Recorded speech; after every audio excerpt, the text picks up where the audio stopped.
Most of us consume without acknowledgement.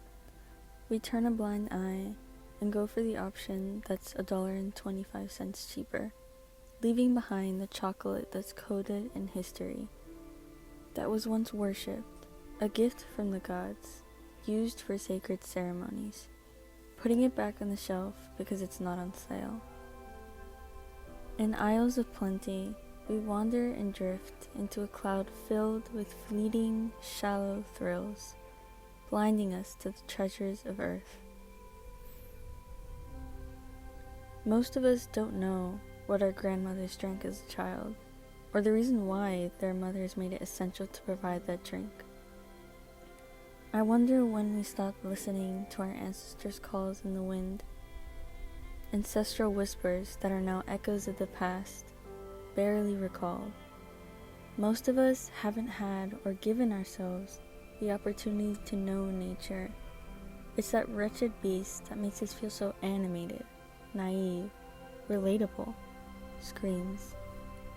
It isolates us from an entire world that's begging for acknowledgement, to be seen, to be loved, to be respected, to be desired, just like the rest of us. I constantly feel like I'm inside a maze of steel, glass, and stone, where Mother Nature's voice is scarcely known. In the echoes of buried songs, my parents' home, it's the rhythm that feeds my soul, where the warmth is just enough to wake me, where my skin matches not just the leaves but with the children, where I feel safe to release myself into the world, where in the trees, somewhere, is the acknowledgement to my whispered questions. In between my arms, I felt a shifting collection of memories. It wasn't the tart, bitter, sweet notes in between my teeth that made me tear up. It wasn't the unique antioxidants that my body finally had access to.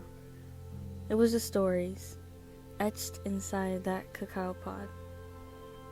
Shaded by the hundreds of cacao trees around me, there, standing there, I felt a deep sacred connection to lives I've never experienced. Ones I've never seen with my own eyes, but regardless, felt its essence in my veins. I had years of sun, nourishing dirt, air from the mountains of Colombia, and hours of fermentation that I could taste in my mouth. I felt my grandmothers and generations of Colombian women standing around me, watching me, seeing pieces of themselves in me, whether it's from the familiarity of my skin, or the similar freckle in my rib, or the almost identical untamed hair, or how each of us has tasted cacao for the first time at some point. I suddenly had an effusive approach to life, a feeling of belonging, an overwhelming and undeniable sense of being exactly where I needed to be, standing there, savoring a fruit I hated for 16 years.